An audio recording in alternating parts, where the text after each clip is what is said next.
I'm so excited and almost fanning out because I have an amazing spirit that I've been following on YouTube for years. I have the honor of speaking with her today. Her name is Aurianna Joy. Aurianna is an embodiment mentor, herbalist, doula, and trauma resolution educator who guides individuals on the delicate path of cultivating aliveness and living a life free from trauma. Over her 15 years of personal inner work and spiritual growth, combined with 10 years of professional experience in the healing arts, she weaves an intricate web of awakening for those in devotion to their path of becoming. Aurianna, how are you? I am so good. I'm so excited to be here and really feeling the weaving of life and the serendipity that led us to be here in this conversation today. Really feeling that power of life, the way that it moves us and pulls us and guides us to be where we are. And I feel like we're right where we need to be, sitting here in this conversation right now. Yes, I've been looking forward to this since we connected on Instagram back in November, I think, no, October, November. Mhm. And I just have like so much I want to talk about, but I know we have to kind of honor time. But I became aware of your presence when you were going back and forth to the Amazon working with sacred plant medicine. Can you take us back to that time and just talk about how you got introduced to the power of ayahuasca and how that has led you to doing the work that you're doing now, specifically in your doulaship? Mm-hmm. Yeah, I mean, we could spend hours just on this topic alone. I could write a book, and maybe I will one day. But essentially, I found myself in the middle of the Amazon jungle, the upper Amazon in Peru. I was 23 years old. I had been seeking healing from what I came to learn was chronic Lyme disease, but it was about a 10-year journey, and it took about 5 years to get a diagnosis and then 5 years to find real help and support. And that ultimately led me to ayahuasca because one of my healers told me that while I was doing really well physically, all of the detoxing and cleansing that I was doing was working, but that there was this way in which my psyche and my spirit didn't know how to be well. And so she was concerned that I was going to kind of unconsciously pull myself back into illness because that's what I had known since I was 13 years old. And after her and I had this conversation, ayahuasca kept popping up on my radar. And back in 2013, it was not as mainstream as it is today. I remember when it came into my field of awareness, I did some research. I think there was a National Geographic article, a couple YouTube videos, and a documentary. And I really didn't know what I was getting myself into, but it was that full body yes, that deep inner knowing that this was something that I needed to do, that I was being called to.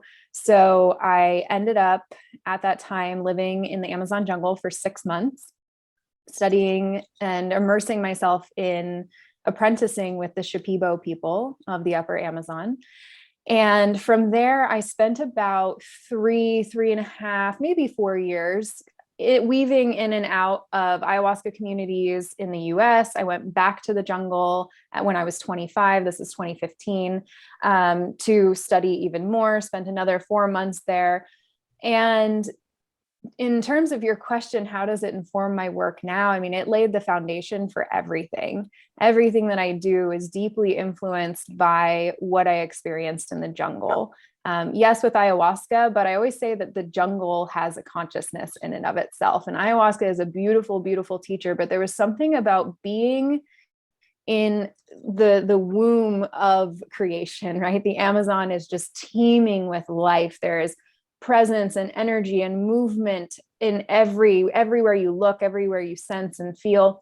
And for me, being, growing up in the Western world as a 90s child, I grew up with technology and internet, and it's all my nervous system has ever really known. And so being displaced from all of that, being in the jungle without any EMFs, no connection to anything outside of what was right in front of me, was beautiful. it was so healing for me because it really taught me about the power of presence. And then I was, I jokingly and lovingly say that I was kicked out of the jungle, that the jungle was like, you have to go back to America and you need to teach them, you need to show them what you've learned.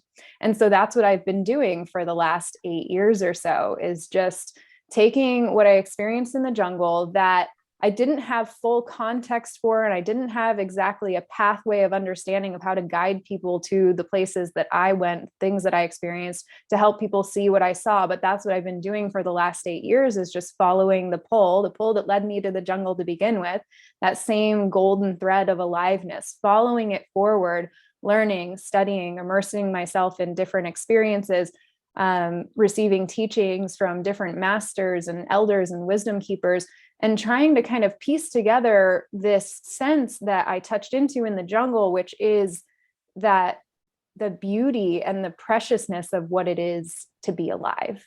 And ultimately that informs my work as an embodiment mentor, as a trauma resolution educator, as a doula, as a healer. It's all comes back to, what does it actually mean to be alive? Not in this distorted, constructed version of what we have in the Western world, because it is just that. Most of what us here in the West have experienced for most of our lives is a distortion from the deeper truths of what it means to be in a body, what it means to have a soul and a spirit. And it's like most of us we're just getting breadcrumbs, and we're just trying to nourish ourselves off something that's ultimately unsustainable. And so weaving that principle of aliveness back, like, how do we come to the truth of what it means to be human, what it means to be in a body, what it means to have a soul experiencing physicality and incarnation, and how do we make the most of it? I've got my cat just hopped up. Like, yes. Bodhi. Bodhi is a 12-week-old Persian, 12-and-a-half-week-old Persian, and he is such a great teacher in aliveness and presence. He knows how to play and just enjoy the moment wholly and completely. I love it. My dog Love is taking a nap under the TV stand, so she may pop out later. But I love everything that you just said. And I almost feel like I went on this journey with you, because when I was watching you, I was in a horrible working relationship with a position that I was just honestly too big for. So I was constricting myself every day. And so when I would see you in your YouTube videos, I would watch them at work and have you in the background. And you were almost like a sense of freedom for me, and a reminder that life is bigger than this desk, and life is bigger than this position and this trial that I was experiencing at the time. But I honestly have to say, I feel like every couple weeks I would watch you die and be reborn after each experience that you were having. And I want to talk a little bit about the grief that you must have experienced with each of those ego deaths, and then each of those perspective deaths that you encountered while in the Amazon and working with ayahuasca.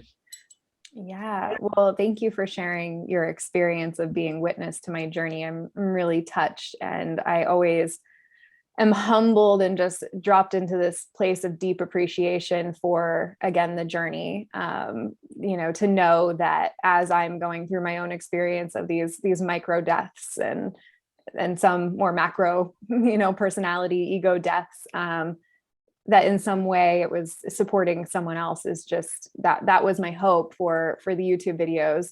And I'll speak to that for a second, and then I'll answer your question. The videos came from a place of just wanting other people to not feel alone, ultimately, because for so long I felt like loneliness was my dominant experience as a human.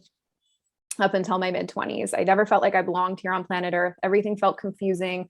I felt like a cosmic misfit. I'm like, everyone else seems to be getting this thing, but I'm not getting it. But then I started to realize, oh, there's other misfits here too. And it's because we're not supposed to belong to this other paradigm. We're supposed to create a new one. And so as I started having these revelations with ayahuasca and beyond, just, maturing into the woman that I am today, and learning in all these different ways, I decided to make those videos in an attempt to help people feel not as alone. So I'm so grateful to hear that it had that kind of impact in your world. And yes, a large part of why I'm drawn to death work is because of those micro deaths that I experienced in the jungle. And ayahuasca is also known as like the little death, or the vine of the soul is what ayahuasca translates to, literally in Quechua. But it's known to take us into the underworld. It's an underworld plant, and it reveals to us that which is no longer serving, that which is no longer life affirming, that which is needing to be laid to rest and offered back to the cosmic order of things, right? And as humans, we often, again, until we're taught another way, and most of us in the West aren't taught this, we try to hold on. We try, it's almost like there's this unconscious understanding that to be human is to be fixed, and we got to, like, get the degree and get the job and have the family, and like we just grow in this very linear way, and we take all our parts along with us, and there's not a lot of context for we actually have to die along the way in order to truly evolve on a soul level, right? To truly experience what our souls came here to experience, we have to let aspects of us die along the way. And learning to grieve appropriately was a huge part of my journey. I remember the first time I realized I was grieving. And I think as a sensitive soul, as a highly sensitive person, I've been grieving for most of my life. And I think that's a large part of where the chronic illness that I started to experience as a teenager started to manifest. It was unprocessed grief. But it wasn't until my mid-20s that it actually clicked in consciously that, oh, I'm experiencing grief. And from that point, I decided to immerse myself in really exploring it from the interior, and also understanding it through studying great teachers like Francis Weller and Stephen Levine, and people who have devoted their life's work to helping people navigate grief. Right. So for me, it was really a journey of, at first, it almost was like it was happening to me, is what it felt like. Like these parts were dying and I wasn't consenting to it, which was a little jarring and disorienting. But at a certain point, I realized, oh no, this is the cosmic order of things. This is how it's supposed to be. And the only reason why I feel helpless to it is because I'm not offering my existence up to a higher power, to whatever we want to call it, God, spirit, goddess, the source of all creation, the creative force. There's something that organizes this life.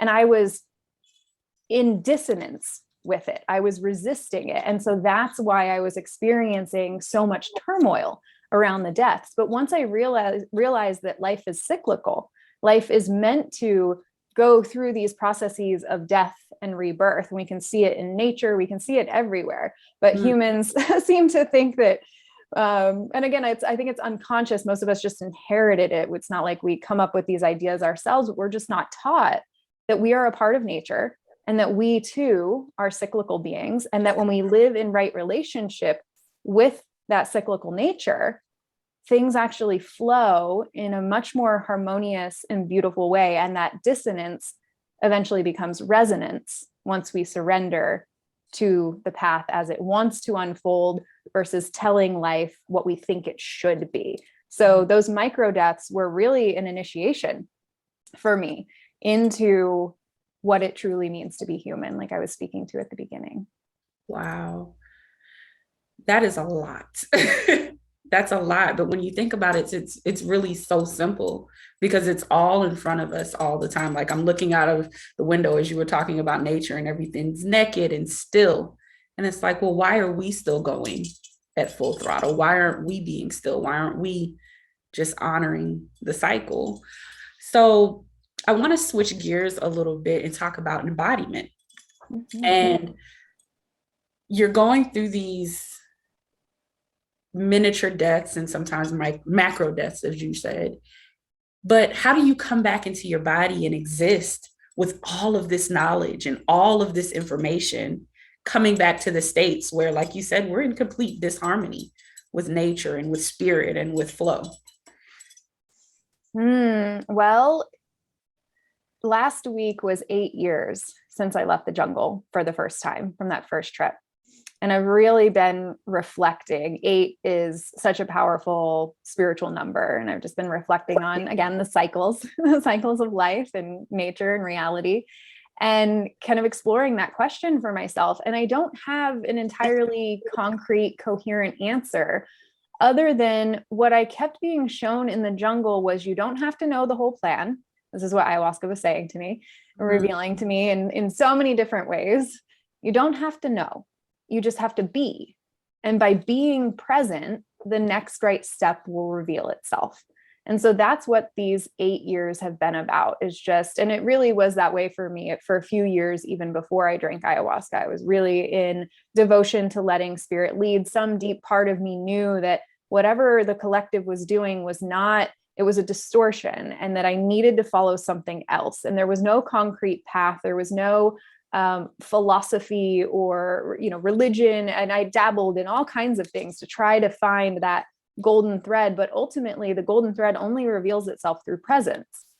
And so that's what I've had to learn. And presence is only available when we're in our body, when our consciousness and our attention is fully here, right? And I am by no means fully embodied all the time, right? And I think there's a little bit of in the somatic world, in the embodiment world, there's this idea that we're supposed to be embodied all the time, but we are spiritual creatures, and traveling the imaginal realms and the dream realms and all of that is important and nourishing to our soul. So I think there's this kind of both and paradoxical thing where we need to open to the unseen realms just as much as we need to be physically here in the 3D and in our bodies. But it's the weaving and the merging of those two parts, our physicality, our dense body with our spirit weaving together. And that's what ultimately creates presence. And from that place of presence, there, in my experience, it's a felt sense thing. So it's not cognitive, it's not logical, it's not linear. It's something that there's again, that resonance in my body of, okay, this is someone I want to reach out to, or this is a book I want to read, or this is a food I want to eat. Ultimately, all of my choices as someone who is committed to living through a somatic reality, essentially living through my senses and in that union with body and spirit, versus from the mind, right? A lot of people in the Western world were living from the neck up. We're living very cognitive, mind-based, in a very cognitive mind-based reality. And so for me, my journey has become about devoting myself to a somatic reality, a body-oriented reality, a sensual, sensuous reality. And from that place, the next step always reveals itself. And ultimately, that's what led me to, so you watched me on YouTube for years. I did my death doula training this past summer, and my death doula teachers were tagged in a post that you were also tagged in. I looked at your Instagram, felt a resonance with you, and followed you, right? And so it's, again, this is the weaving of things. It's not linear, it's not logical, but that's the gift and the beauty of living an embodied life. So to circle back to your question, I'm still discovering it, right? And I've learned so much through the years, but ultimately it's not, I don't think life really wants to be pinned down. I don't think life wants to be put into an equation. So it's like the moment that I think I've got a handle on it and can articulate it in a way that other people could understand or could map it out, it's like, whoop, it shapeshifts into something else. And I'm learning another layer of what it means to be here, what it means to be a spiritual being, having a human experience. How has God shown or revealed him, her, it being's self to you in the most impactful way? That's a great question. I was talking with a friend about this recently, a friend who I would say is more atheistic leaning, but opening to a more agnostic worldview. And the way that it came through, and I was kind of surprised when I said it, again, because it just came from a place of presence. I wasn't really thinking about it. But what I said was, God is a place that I go. God is a place that I go inside of myself. And I think that, and again, through my medicine work, I kept being shown that the truth of reality is way bigger and way more complex than any of our human minds or human nervous systems would ever be able to comprehend. It's just the truth with a capital T is just, it's infinite, and our limited human minds can't hold the infinite. And so what I'm about to say here is just a layer. I just want to speak to that as what I perceive it as, a layer of truth, not the absolute. But what I have come to understand is God is a place that all of us can go to. It's the common core. It's the essential nature of the whole cosmic reality, right? Of humans, of plants, of animals, of planets, of water, of fire, of earth, of air. It all ultimately converges to a single still point. And that's what I've come to know as God. It's the common core that weaves throughout everything. And it's a place that I go to inside of myself through dance, through chanting, through prayer, through ritual, through sacred sexuality, through doula work, birth, death, right? It's like I think that a lot of these things are considered sacred because of the way that they pull us back to that more absolute experience of the cosmic reality. And then it gets fractalized, right? It's like, you are a dimension of God. I am a dimension of God. We are all a fractal, a fragment of the whole. But if we turn towards the core inside of ourselves, and I get there again through dance and meditation and things like that, but some people get through making art or being in nature. There's so many ways. But when we turn back to that which is unchanging, that's what I've come to experience as God. And that's how God has revealed itself to me. Beautiful. And I love how this is just flowing, because I wanted to switch gears again and talk about the opposite of grief, which is creation or creating. Mm-hmm. And I see that you offer embodiment spaces in the form of exploring sacred sexuality. So let's talk about that for a minute, because I'm getting married in about a month. And thank you. And sex is such an important part of relationships. I don't think people understand sex, especially in this part of the world. It's so dehumanized almost to a point. I hope that's the right word. Yeah, that's the right word I want to use. Mm-hmm. Let's talk about sacred sexuality and what that looks like for you, and how expressing sacred sexuality can be a healer for grief. Mm-hmm. Let me just sit with that for a second. I feel like there's so many points we could talk about here. I believe at this point in my journey that life wants to be known, not pinpointed, not mapped in some mechanistic way, but known and experienced. And again, if we come back to that original still point, God, that we were just speaking to, and rename it creation, right? That's the first force of all creation. It's the thing that was before all else came to be. And that impulse to create is inherent in the creator. It has to be. Otherwise, creation would never occur. And as emissaries of God, or emissaries of the creator, I believe that impulse exists inside of all of us as well. And so sacred sexuality, as I've come to know it, is an embodied way to work with that creative impulse and to work with our life force energy, which wants to expand, express, experience.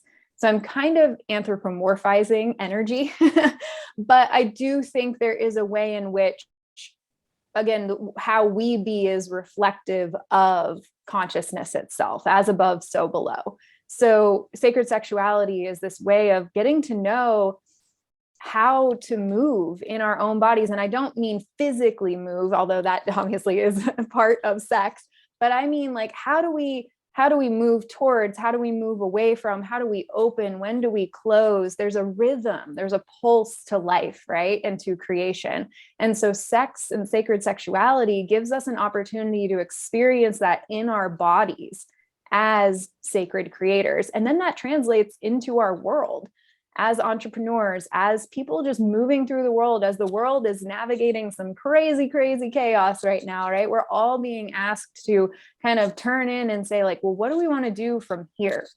Right? Clearly, what we've created isn't working. And I think a lot of what we've created is from that distortion, disembodiment, linear thinking, mechanistic, kind of reductionist ways. But what do we want to do from here, right? And so sacred sexuality is a way for us to physically experience, physically, mentally, emotionally, spiritually experience our own creative power. And then from that place, we know we can do that in our relationships, in, you know, all the things we want to change in the world, education, healthcare, politics, like those feel really big because they are, but from the place of creation, there's infinite possibility. So I think that sacred sexuality, knowing the way around our own body, knowing the way around our own energy, is of utmost importance for the world that we are being invited to create from this point forward. I love that. And how about how it relates to grief? Yeah, I can't remember who said it. You might know, one of the brilliant authors. They said essentially that death is not the opposite of life, right? Mm-hmm. Life is birth and death. Life holds all of it. And so I think grief is a part of creation, right? Like grieving, to grieve is to express love. We only grieve because we've loved so deeply. And so I don't create distinction between death, creation. I see it as all a part of it. And ecstatic joy and bliss and grief, they're all a part of the spectrum of what it means to be human. And so I think learning how to grieve appropriately, and that could be a whole conversation that you and I could have, I'm sure, what that actually means, but just planting the seed for the listeners here that learning to grieve appropriately opens pathways for greater creative energy to move through us. Because if we're not grieving properly, that energy gets stuck, that life force, that love, that devotional energy. That's why we grieve, because we care, right? If we didn't care, there would be nothing moving through us, but we live in a grief phobic, death phobic culture.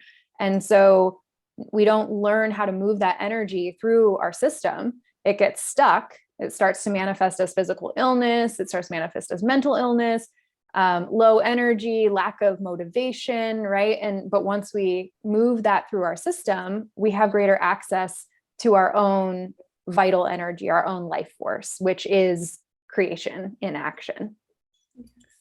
I love it.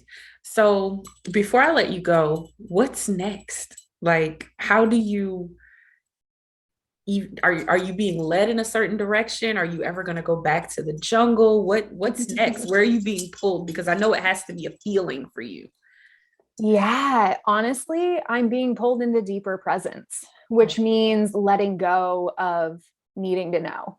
Again, I was just talking with a girlfriend the other night, and she asked a similar question. She was asking it more around business and, next steps for what I'm offering. And I just said, I don't know. And I'm learning to be okay with that. Like, I think that's the medicine that I'm receiving right now is I don't need to know, because it's going to be so dependent, right? There's so many forces. I have a will, I have an intent, I have an ability to influence reality, but there's other people, there's, Pachamama, the earth, there's the cosmic forces. There's so many things that are outside of my control. And so instead of like trying to put my mark on the world, learning to kind of sit back, listen, be moved, be still when there's no movement, when there's no pull, learning how to be okay and not freak out that I don't know what my next step is. Right. So that's kind of where I'm at is deepening presence. I run a trauma resolution training, trauma informed care training at this point. So, on a practical level, business wise, there's some growth happening there with some new programs coming out, offering private mentorship to women, just kind of continuing with what I know at this point and waiting to see what's next. And I have a little tickle of a sense that maybe a book wants to be written sooner than later. I can't wait for your book. I know that there's just so much there, and I just can't wait to see what's next. Thank you so much for spending this time with me and being so open and vulnerable. I am going to invite you back, and I hope that you accept Absolutely. when the time is right. Is there a way that people can find you online, not only to follow you or see what you have to offer, but to support you financially? Yeah, so I'm on social media on Facebook and Instagram. I don't use Facebook a lot these days, but I am there. So Ariana Joy, and the spelling is Aurianna. I'm sure that'll be in the show notes, but my website, Ariana Joy, as well. In terms of support financially, I would just love for people to pay it forward, donate to what they care about, let your aliveness pull you forward. If there's something in the world that is just breaking your heart or inspiring you, give your time, give your energy, give your money, give your life force to that which you care about, to that which you find purposeful and that you in an embodied way believe matters, because that's how we're going to grow this new world, this new version of reality that we so desperately need on this planet. So that would be my ask, is to just, for the listeners, to drop in and just feel your heart, maybe hand on your heart, and just, what do you care about in this moment? And what do you have to give? It doesn't have to be money. It could be a prayer. It could be just a kind thought. It could be, following someone on Instagram and just saying, I love your work. Like, as a creator, and I'm sure you know this as well, people sharing that, it means more than we could ever put into words, because this path of creation is sometimes winding and confusing and unclear. And so to have someone say, hey, your work impacts me, is really, really powerful. So pay it forward, use your life force to help create that which you want to experience. Thank you so much. And thank you to each and every one of you for watching and listening. All of Ariana's contact information, bio, and where you can find her online will be listed either in the description on YouTube or in the notes on the podcast. Live life, love hard. We'll talk to you next time.